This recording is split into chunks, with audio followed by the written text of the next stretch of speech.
कहवा से हजमायला, कहवा से बभनायल, कहवा से अइली बबुआ के बुआ मुंडन के बेरिया, कहवा से अइली बबुआ के दीदी मुंडन के बेरिया। गौआ से हनौआ अइला, काशी से बभनायला, गौआ से हजमायला, काशी से बभनायला।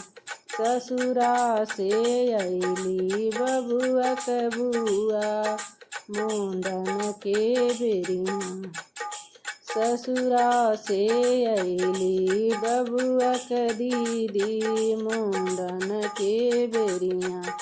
केथी लेके हजमायला, केथी लेके बभनायला, कथी लेके हजमायला, कथी लेके बभनायला।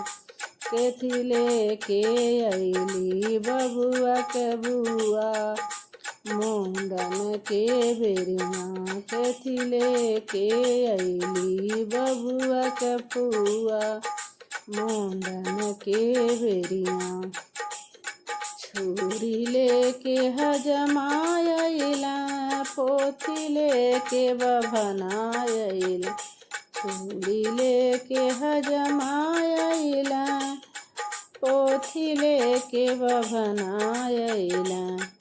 हे मुंडन के बेरिया सर भार लेके बबुआ के बुआ मुंडन के बेरिया, सर भार लेके बबुआ के दीदी मुंडन के बेरिया।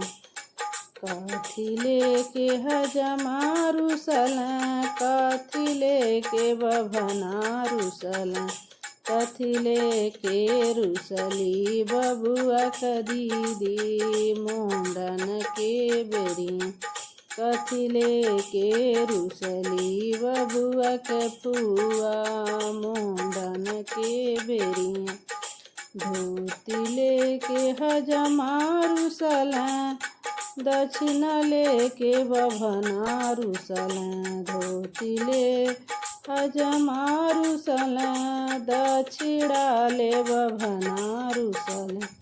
हरवा ले रुसली बबुआ के बुआ मुंडन के बेरिया, टिकवा ले रुसली बबुआ के दीदी मुंडन के बेरिया।